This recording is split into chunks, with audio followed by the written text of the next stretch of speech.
Hey guys, welcome to the next episode of the BRIO in the Box podcast. Today we're going to get to know Coach Rana. Hello. Hello, welcome. Thank you. I'm happy to be here. Yeah. So you have been with BRIO since 2014. January 2014, we joined. So that makes it 8 years. 8 years this month. Yeah, it was the beginning of January 2014. Yeah, that's crazy. And then coaching since 2015. Yeah. Okay. So let's take a journey back in time. Where did you grow up? Where are you from? I'm from Saskatoon, so I grew up in Saskatoon. My parents moved to Regina for a little bit, but I was young, so I don't really remember living there. And then my parents broke up, split up, and my mom and I moved back to Saskatoon. And so I've pretty much been in Saskatoon my whole life.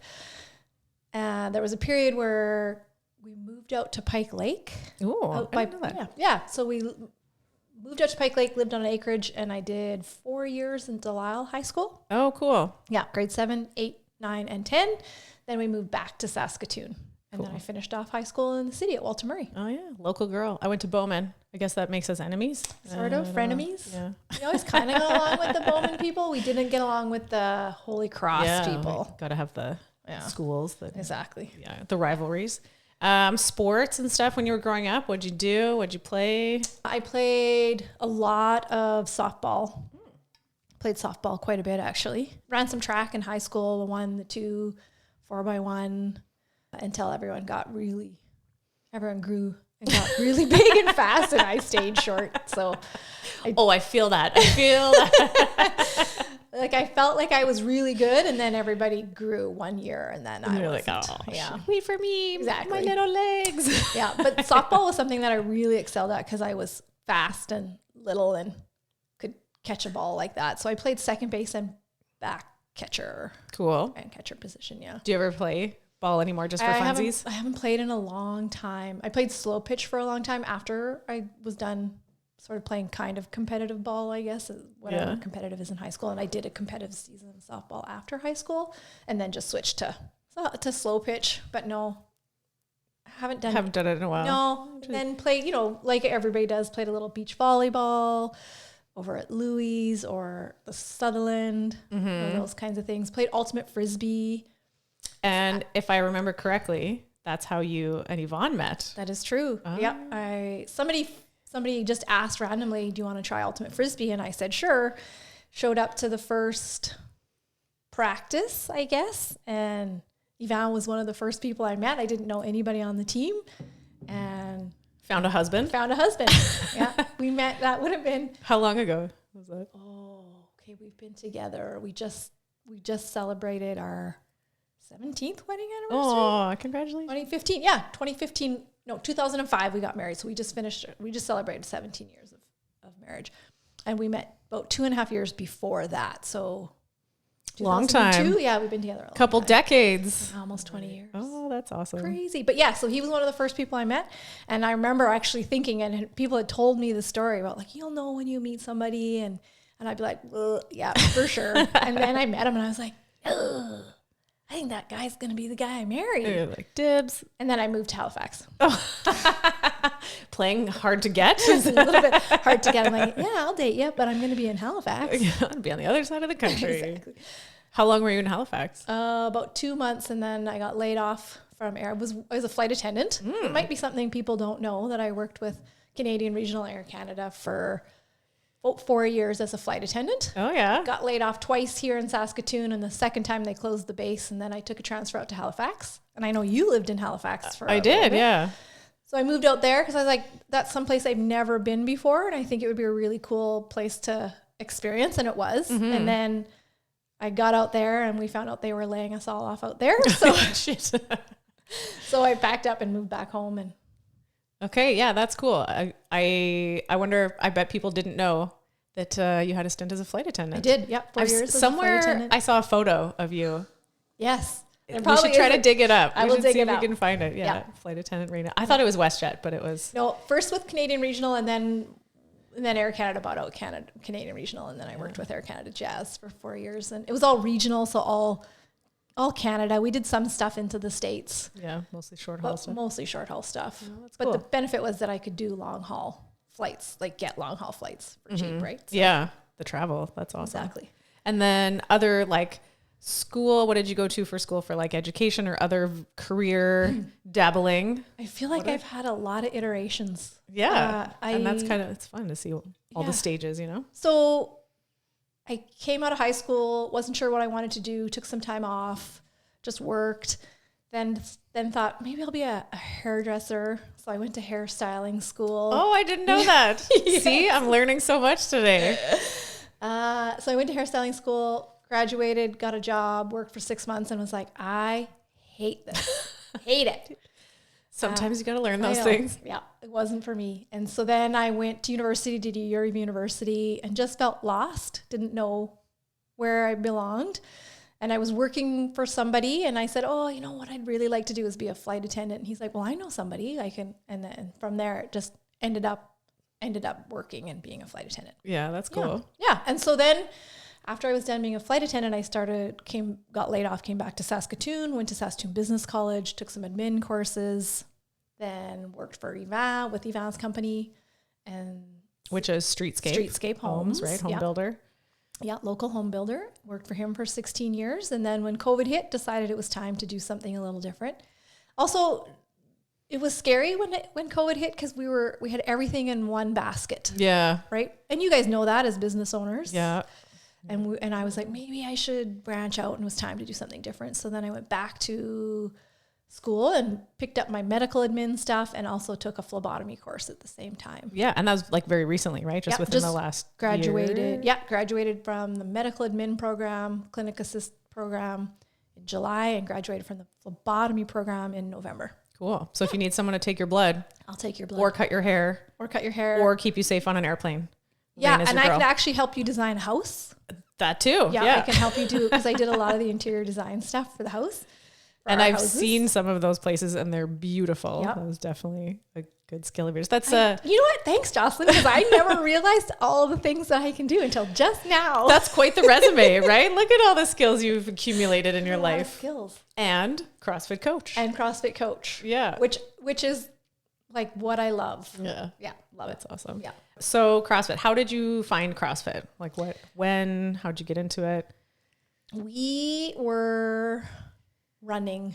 We were doing 5K, 10K. Ivan was running half marathons, and that's all we were doing. And then I noticed that I was feeling weak and not very strong. And so we started going to Blaine Mackey at Mackey Physiotherapy. Mm-hmm. Ivan had hurt his back. Like he had hurt his back a little bit. So we were working there, doing strength training there. He's great. Shout out to Blaine. Love Mackey Physio. Totally.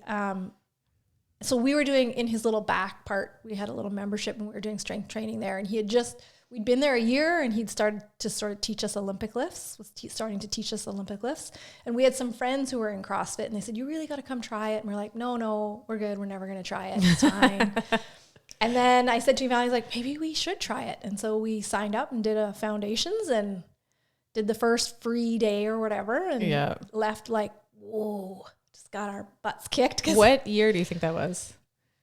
Okay, so we have been CrossFitting for, I think, 12 years. 12 years. Yeah, 2010 we started. Yeah, so you were like pretty OG in the adoption of CrossFit. That was the early days for 2010, we walked into the first CrossFit box. Yeah. And it wasn't BRIO, but that's fine. I won't hold it against you. And we made our way to BRIO. Yeah. What do you remember about your first CrossFit workout? What do you remember like thinking? I remember thinking I'm dying. I thought I was I'm so in shape. Because we had been running and we're lifting with Blaine. And I remember the first workout being so scared, and went home. I was like, I don't think I'm going back. And then we went again, and I would go home and be like, I'm not going back. And I cried for the first 6 months every time we did a workout. And I'd be like, Ivan, I'm not going back. I'm not going back. He's like, yeah, we're going to go back. And I was like, I'm not going back. 12 years later, now I'm a coach. Still, I always joke. I was like, I quit CrossFit every day. Every day I work out, I'm like, I'm never doing this shit again. And then you're like, what time tomorrow? Exactly. Or, somehow it gets you. And so it's funny because this summer when we did the MS triathlon, and I said after we finished the triathlon, somebody said, how was that? I was like, that was terrible. And I think it was Mike Coach Mike, and he was like, you say that after every workout. I said, I do. I say that after every workout, and then I'm here the next day. I say, that was terrible. See you guys tomorrow. So there must be something that keeps you coming back. What's your favorite movement in CrossFit? What's your favorite thing? Oh, toes to bar. Ooh, toes to bar and rope climbs. Yeah. Those are two of my You're favorites. exceptionally good at rope climbs. Yeah, if you guys ever get the chance to watch Rana's rope climb technique, it's like, that's the one. Yeah. You've got a nifty way of like wrapping and tucking your feet that makes it look like super easy. Yeah. And I feel like a spider monkey. It's what I really love. And power cleans. That'd be my three favorites. If I could do toes to bar, rope climb, and power cleans in a workout. Yeah. That would be fun. And you've done like some Spartan races and stuff, put those rope climbs to use. Yeah. And it's funny because when you approach the rope and you see all the other dudes standing around, they're looking at you like, you're never going to get up the rope. And like, I'm up the rope in like 2 pulls. And I've actually had people go, can you teach me how to climb the rope right now? And I'm like, sure. So a little lesson on how to climb the rope in the middle of a Spartan race. Little quick breather. Yeah, I've done wrap, scoop, pizza toes, and up the rope. Yeah. Yeah, that's awesome. Yeah.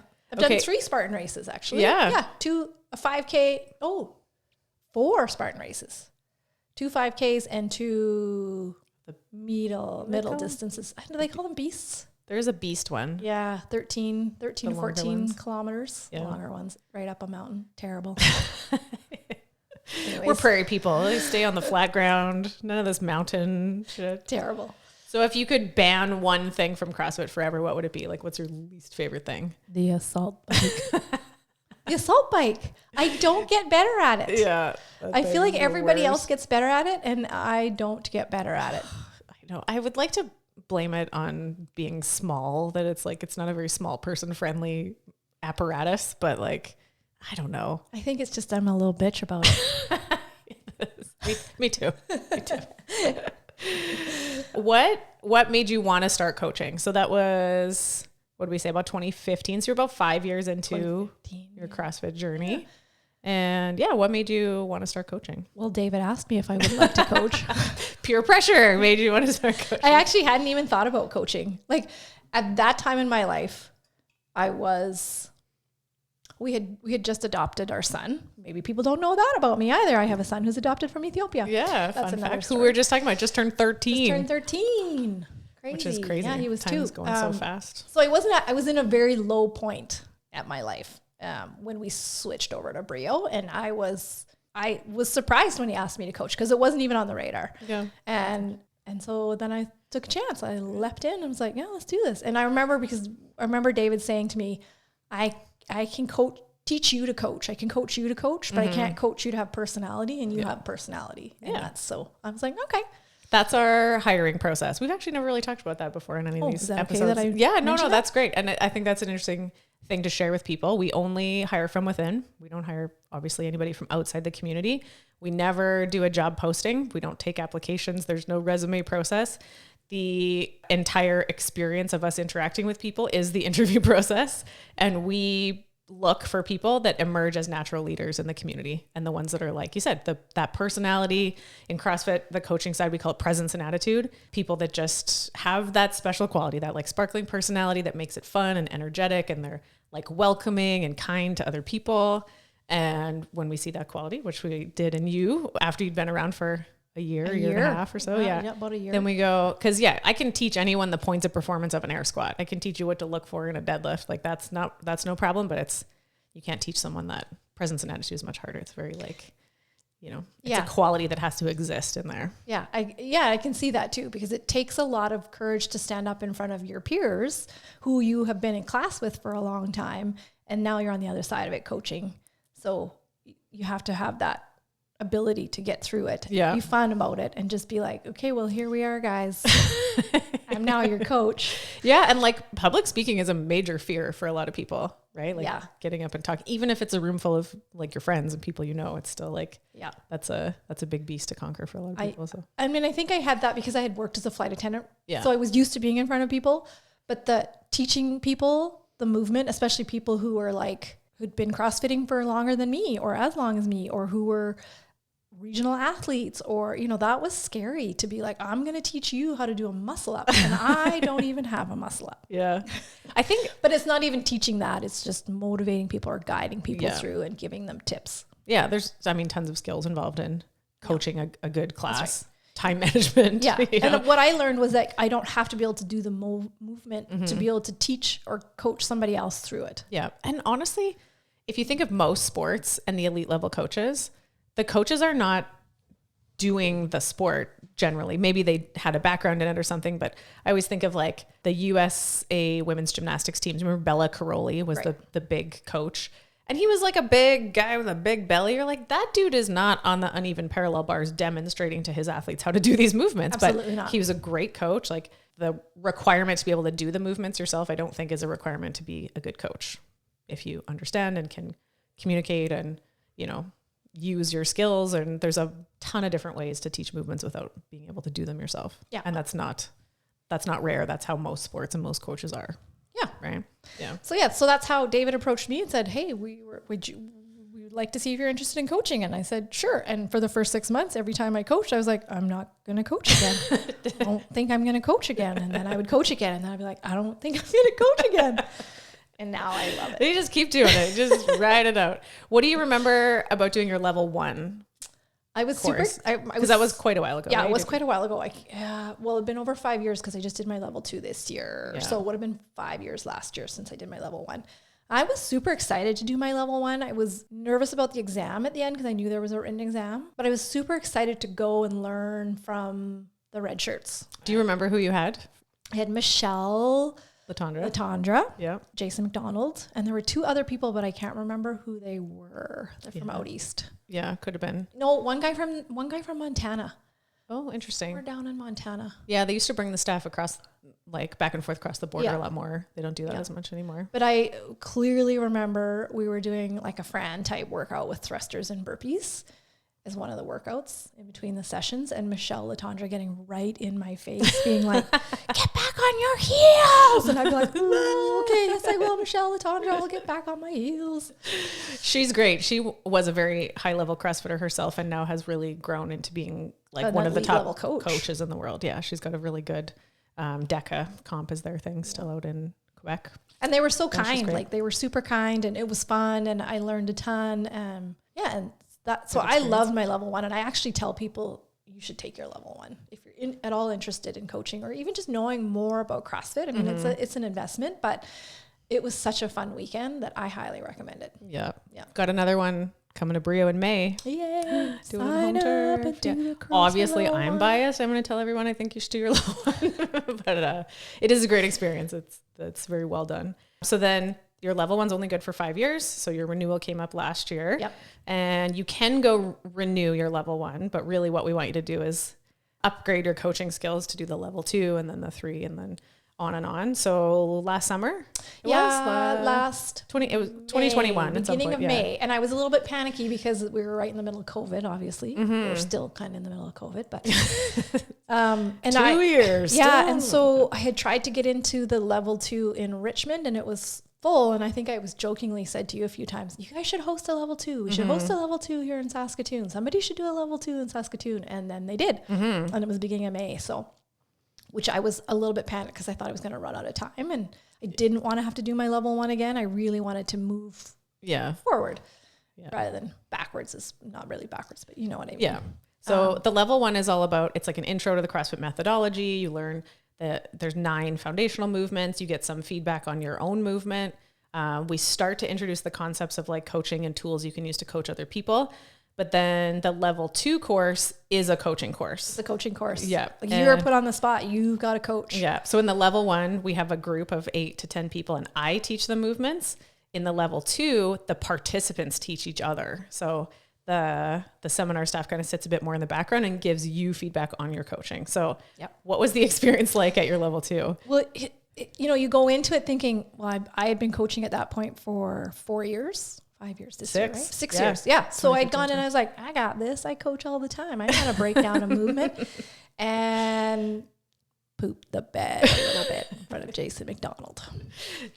But it was funny because it was the first day at the end of the day, and they have you coach, everyone gets a movement, and I got sumo deadlift high pull, which is tough. It's a tough one because it's not a regular. Yeah, it's not a regular movement. Yeah. So I hadn't coached it a ton, and it was another coach from another gym. I won't throw him under the bus, but he went first. And I remember watching him going, oh, that's how this is going to go.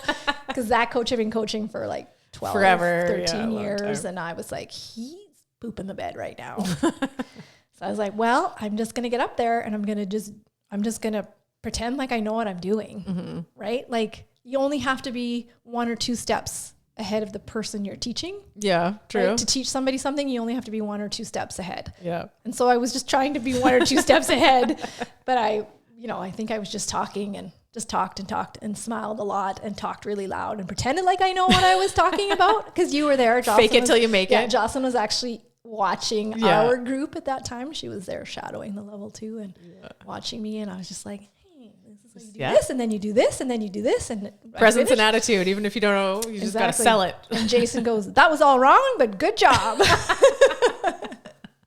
So I'm not on the level 2 staff, but I've shadowed, kind of interned at a few of them. And that's kind of by design. The way it's done is they throw you in the hot seat on day 1. They make you flounder a little bit. They let you kind of poop the bed, and then sort of this like break you down. And then day 2, they build you up. And then you kind of revisit and do it again. And then you everyone leaves day 2 with this sense of victory and exactly got better. And it did get better. And even though, I was, as soon as I saw that first 2 coaches go, and then I was like, this is how this is going to go. Yeah. We haven't been given time to think about this. There's no sense getting upset about it. Yeah. They're not here. They don't want us to fail. Yeah. This is whatever I learned from this, I will come back stronger tomorrow. Yeah. That's what I knew going in as soon as I saw the other coaches. And so then when we came back the next day, he said, do you want to pick a different movement? And I said, no, I'm going to do that same movement again. Yeah. Because you got to try it. Conquer it. Yeah. Right? And I did. So it was good. It probably wasn't perfect, but it was much better than the day before. Yeah. The level 2 is good. I always have a lot of respect for people that are willing to subject themselves to that kind of like stressful situation. And then some very honest, blunt feedback, like the guys that run the level 2 and girls, there's girls on the staff too. Yeah. It happened to be 2 guys that are one. They're like firm, but fair, I would say, totally. Right? They're not sugarcoating anything. They're going to tell you bluntly, but in a way that like, I always call it aspirational leadership or aspirational feedback, where they're like, I know you can do better. Here's what you did wrong, but I know you can do this better. And here's how you're going to do it better. And, it was an even better experience than my level 1, I think. Yeah. Because I did learn a lot from them. Mm-hmm. And I remember them saying when we left, they're like, you're going to go back and you're going to have all this information in your head and you're going to just vomit it all out onto your people when you first start coaching. And then she's like, and then in about a month or a month and a half or 2 months, you'll start to see just the little nuggets that you picked up will start to come out in your coaching and you will, and that's what happened. Like, I feel like my coaching has gotten, I feel like my coaching has gotten better. I don't know what our members think, but I think they think I'm an okay coach. So yeah, I think so too. Okay, let's switch gears, some other stuff. What's the last book you read? What kind of, do you like to read? I do like to read. I took a hiatus from reading when I was going to school because it was just, I was reading all the time. Textbooks all the time. But I just read one called The Secret Life of a CIA Agent, and it's a memoir about a woman who was a CIA agent, and she was recruited when she was like 19 or 20. Oh, wow. Super interesting. Do you like to read fiction, nonfiction? I like to read fiction. I'll read some nonfiction too. Memoirs mostly. Oh, yeah. Auto memoirs. Yeah. But how do you feel about zombie apocalypse books? That's what David loves to read now. He wants to know how everybody feels about zombie apocalypse books. I think I'd rather read Jane Austen. Like Netflix shows, what have you been binging? What gets your like thumbs up recommendation lately? We just finished watching on Apple TV Plus. I don't know if anyone has that, but we just finished watching The Shrink Next Door. Oh, okay. I don't know that one. Is it like funny drama? It's a drama with Will Ferrell and Paul Rudd. Oh, okay. Mm-hmm. And it's based on a true story about a shrink who inserts himself into this other guy's life. Oh, interesting. Super interesting, super stressful, but really good. And it's crazy because Paul Rudd and Will Ferrell are not known for their dramatic. Yeah, it was really good. And then we just started watching The After Party on Apple TV too. Okay, I'm picking up the tips. I got to be writing these down, I think. The After Party's funny. Mm-hmm. And then Netflix, I don't know, we just pick whatever. There's not much on there right now that we're watching. Yeah. My Netflix only seems to play like Paw Patrol. That seems. Happens when you have kids and you're just like, oh no. Like, yeah, it's all annoying. What we have kid shows. Netflix suggests for you Paw Patrol. You're like, that's not right. No, not recommended for me. No, thank you. Exactly. Okay, some rapid fire questions. Okay. Pineapple on pizza, yes or no? 100%. Yes. Okay, 100%. I think we're on track for more pineapple fans than not. And put a little sun-dried tomato on there with your pineapple. Oh, okay. So good. We should have like a what is your whole pizza thing? Oh, that's a good idea. Early bird or night owl? Early bird. Yeah. Early bird, only because like work and stuff. Like I would sleep in till 8 if I could every day. Yeah, if you were like retired and you had no... Oh, then I'd probably be a night owl. You'd be a night owl? Yeah, me too. Yeah. Unfortunately, it's not very conducive to real life. It's not conducive to real life. No. Country music, yes or no? You know what? I never liked country music. And this year I learned to like country music and drink coffee. Oh. And I think it's all because of Yellowstone. Because I did not like country music. And this summer, just after we started watching Yellowstone, got you into it. All right. Country music. You can join Coach Pat and Carly on the pro country. I'm not playing it in a workout though. That's weird. It's not really try hard music, no. I don't think. Beer or wine? Beer. Yes. Specifically Guinness. Ooh, you like the Guinness. I like the Guinness. Chocolate or vanilla? Vanilla. Salty or sweet? Salty. And you know what we got talking about the other day was what would you say is the best ice cream place in Saskatoon? Fable ice cream. Fable 100%. I've actually never been there. Oh, it's so good because they handcraft it it's so good. Okay. It's so good. Gotta go for ice cream. And they make their waffle cones fresh. Yeah. Oh, I love a good waffle cone. So good. You can literally feel your blood sugar just going as you're eating ice cream, but it's worth it. If you're going to spike your blood sugar, if you're going to do it, make it worth it. Make it worth it. Yeah. Okay. So sugar is reminding me, you made a change to your diet recently. I did. Right? Within the last year or so? Yeah, last April. Yeah. Yep. Took out a lot of the sugar and carbs and kind of went the keto route. Yep, went keto. How was that switch for you? It was good. And I made the switch because I'm 50 and the stuff happens at 50 like menopause. So was finding it really hard to manage hot flashes, night sweats, my mood. I mean, I think there was a class where people experienced me yelling at Evan for 23 minutes in a WOD. And so we're in the circle of trust, it's fine. We see each other a lot. At the end of the workout, David was like, dude, what happened? And so I just needed to make a change. And I had actually done my precision nutrition course and coached some people through some nutrition and was like, carbs, everybody needs carbs. I will never not survive without carbs. And then decided I was like, I have to try something. Yep. So I tried keto, talked to you about it. I found somebody to coach me through it because I felt I needed someone who could give me macros and make sure I was hitting it right. And the first 2 weeks I cried every day. I'm like, can't I have oatmeal? I just want to have oatmeal. And then I haven't looked back. Yeah. I don't miss carbs. Yeah, that's awesome. Yeah. It was a crazy turnaround. Effect on like the hot flashes and stuff? Yeah. Like I get them, but not nearly as bad. I sleep all night long. I never was a nighttime bathroom goer. And then when menopause set in, I was getting up every night to go to the washroom. Yeah. And that stopped once I switched to keto. So I sleep all night long. Yeah. My energy levels are amazing. I found I was napping or, I'd have to have a mid-afternoon nap or a little snooze. Yeah. That like energy dip. Yeah. Don't have that. Yeah. That's awesome. Yeah. Hot tip as something to watch out for. If you do have to wake up to pee in the middle of the night, that's a sign you're not getting good sleep. So it's often a function of poor glucose regulation, that you're having a low glycemic event and then your body releases a bunch of stress hormones to try to deal with it. But in that it wakes you up and it makes you have to pee. So if you have good solid blood glucose, you'll have good, deep restorative sleep. Yeah. And my sleep has been really good. And the thing that I find is the best thing about it is that like, I'm not hungry. Like I don't crave foods. Like, I used to crave sweets or chips or cake, or I don't crave, and I don't ever feel like I'm dipping low, It's like super steady all the time. Just feel steady. And my weight has maintained since I hit my plateau. My weight has stayed the same. Yeah. It doesn't go up and down. It just stays the same, that's maybe by half a pound. Yeah. Yeah. But that's great. Yeah. That's like kind of the whole theme. Just like everything's like steady. Yeah. Energy steady, appetite steady, body weight steady. Everything's good. To be fair, the first month or two, it was tough. Like you feel low energy and a little foggy. Yeah. The struggle bus. The first bit. Yeah. Like I found like lifting got a little bit hard, but now everything feels really good. Yeah. Yeah. Awesome. So what's your like favorite go-to meal?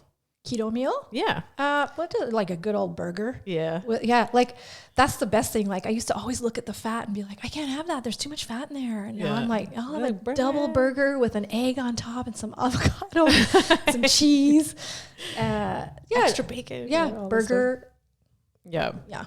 The adequate fat intake is super important for females for hormonal health at all stages of life. But because we go through so many different hormonal stages of life, the fat is key. It's like fat is the basis of all your sex hormones, estrogen, progesterone, all that kind of stuff. So definitely that's like one of my big things with women, especially, is like, don't skimp on the fat. Like, yeah. And I think because for so long, we had been told don't eat fat, don't eat high fat foods, don't eat high fat food. Everything was low fat. Oh, that's like, right? Man, like, the 80s, we grew up with all that, right? Watch our parents, watch our moms, you know, eating all the, but then you start looking at the labels and you're like, oh, there's not that much sugar in here. Yeah. Snackwell's cookies. I fully remember that. Man. They're low fat. It's cool. They're low fat, so it's good for you. Gummy bears, they're fat free. Yeah. Yeah. Never mind. That handful is like 50 grams of sugar. Yeah. And so it's been, I love it. Yeah. And I'm glad I made the switch. And I think I even remember coming to you and being like, I remember that I would be like, Jocelyn, there's no way I'm ever giving up carbs. And then I'm like, you were right. And you know what? Like, it's not necessarily for everybody, but I think it's worth a try at some point. Or maybe what works for you at a certain point of life, and then things change. Like what works for you in your 20s doesn't necessarily work for you for your whole life. And so you have to be open to like, okay, well, that worked at this stage, and now I'm at this stage and I need something different, and being 100%. Open to constantly like just trying different stuff and experimenting, and that it's continuous for your whole life. Yeah. You don't ever just get to be like, done learning, the end. You're never just like, this is how I am now. Yeah. So, yeah. And I do actually throw in some carbs. And I was going to say that post you did the other day about like having potatoes and rice and popcorn, like those are all the things that I put into my diet on a weekly basis. Yeah. I don't love rice. And I think I just ate rice before because I had to get carbs. Yeah. But like potatoes, I love air fry potatoes. We have those once a week. Yeah. You know, and popcorn. And I took your tip about the ghee, popping it in the ghee and then putting butter on it. And I used to be able to eat a giant bowl of popcorn, but I can only eat so much because there's so much fat in it. I think that I get full. I'm like, oh, I'm full. So satiated. Yeah. When you cook things with like real saturated fat. We use so much ghee now. It's awesome. For anyone unaware, ghee is clarified butter. So if you melted butter and it's got that kind of like foamy layer on the top. So clarified butter, you take off, it's the water and milk solid. So the water and the protein, you like skim it off. But now at Costco, you can buy a 3 kilogram bucket of ghee bigger than your head. Yep. And you can put that on everything. I use that super great for high heat cooking because the saturated fats are very heat stable. Yep. I have it in like a little squirt bottle beside the stove and like oil the pan for anything. And I'll make grilled cheese sandwiches. I'll just put the ghee right on the bread. Yeah. And then slap it into the frying pan. Oh, see, now you're making me hungry. And it's also good because my husband Yvan is lactose intolerant. And so the ghee, they remove the lactose. Yeah, so because it's all clarified. So it's like just the fat. So it's good for his. Yeah, that's awesome. And good for me at night when we go to bed. Don't sit near me, lactose. Okay. Yeah, that's cool. I always think it's so interesting for when people find different things or when they try different things and figure out what works. And then also like, if you try something and figure out what doesn't work, that's absolutely part of the learning too, right? It's okay to try a thing and be like, nope, not for me, you know? And I think in the past I had tried low carb, but didn't do enough protein and high fat and bonk. And so I could see where a lot of people, that's why I wanted to get a coach, because I was like, I need to do this right or it's not going to work. Yeah. So yeah, a little bit of guidance helps for sure. So final question, why do you make CrossFit part of your life? So it's been a lot of years, like 12 years, you said. You've been stuck with it despite hating it and crying a lot. And it's terrible. That was terrible. That workout was terrible. Yeah. What do you think keeps it being part of your life after all these years? Well, 100% it's the community. Yeah. 100%. It's the people. Yeah. Like I would not ever do these workouts by myself. Yes. Right. And so it is the amazing people that are are attracted to CrossFit, and 100% BRIO because of the community that is built there. Good bunch of people. It's a good bunch of people. Yeah. You're always right in there with the nooners. That's your crew, right? I'm a nooner. Nooner. Loud right in there with the loud shenanigans. And proud with the loud nooners. And proud. Probably one of the loudest nooners. I'm trying to be better. There's some tough competition. For loudest nooner. Well, I mean, there might be somebody who's louder than me. I think it rotates different days. Some people are in a mood to be loud and then quiet, and exactly. There's loud and proud, fully a nooner. Yep. But also it's because I love it. Yeah. Like I don't get bored. I'm yet to get bored with the workout, and it's always challenging. And even when even when you progress and hit PB, you're like, oh, there's still more to go. I can still work more, or I can work harder, or now I lift this much weight. Well, now I have to work even harder. Yeah. So that does that make sense? Totally. Yeah. Absolutely. That versus sort of traditional where every Monday is back and buys and every Tuesday is chest and tries. And you're just walking around the Glow gym, looking in the mirror, doing your 3 sets of 10 and then your calf raises and then walking on the treadmill for 20 minutes. So. Yeah. Yeah. I think the variety of CrossFit is awesome. It's certainly part of what keeps people engaged. Yeah. And then that you can make it your own and you can tilt it. You'll be like, I'm going to do a Spartan race this summer. So I'm going to work on my grip strength and maybe run a bit more. And you're like, okay, cool. And then the next year you're like, I might try a weightlifting meet. I'm going to focus on my strength and my technique for a little bit. Exactly. And, you can there's so much in CrossFit that you can fill your entire lifetime with exploring all the different little corners of things and movements and different specialties and all that kind of stuff. Exactly. And endless. And I have done a Spartan race, and then I have done a weightlifting competition, and I've done some CrossFit competitions, and I've done some running races even within there, right? And I've done a triathlon sort of through the gym and stuff, but there is lots of different things that you can do to keep you occupied or not getting bored. Never gets boring. Exactly. People are crazy and the sport is always interesting. I think sometimes people just see the fails and they don't see the successes. And every day I go to the gym and I see all the people who are successful at walking in the door and getting the workout done and going home, and then they can live a much better, healthier life because of it. Yep. So I said final question. I lied. I'm going to ask you more. Because the better, healthier life reminds me of things like what are some of the things you like to do outside the gym where you apply your fitness? Spartan races. Yeah. A little bit. I don't run anymore. I let that go. You guys like to hit the slopes. We like to hit the slopes, skiing. And that was one of the things I noticed was improved significantly was my ability to ski because my legs were stronger. My body was stronger. My core was stronger. Totally. Everything was stronger. And then you're keeping up with a day on the mountain. And kind of keeping up with the day, but just points down the hill and goes. So we go to the lake every summer. We boat. We do all kinds of stuff. We don't camp anymore. Yeah. Because we're at the lake in your permanent spot now. Yeah. But you guys like to do lots of outdoorsy. We do. Lots of things. Boating in the summer, up at the lake, biking. We go for bike rides. Yeah. Cross country ski. Love cross country skiing. I haven't been out yet this year, which is crazy, but you're good about getting outdoors. Yeah. Taking your fitness outside the gym. Exactly. Doing things outside of the gym. I mean, that's why I CrossFit. Yeah. So that I can go outside and do all the other fun things. Enjoy life. Do things. And be healthy. And I'm 50, dude. Yeah. Would anybody guess that Rana is 50? I don't think so. I know people who are my age who don't look like elderly people. Look like elderly people. Yeah. Yeah. Yeah. I would never in a million years look at you and go, I would guess she's 50. Some good genetics. I don't smoke, don't drink a ton, but also active. And have been taking care of yourself for a long time. Eat well. Yeah. Exactly. Killing it. Thanks. Okay. Well, thanks for being here. Appreciate your time. Thanks for having me. Love you. Love you too. See you in the next one. Bye.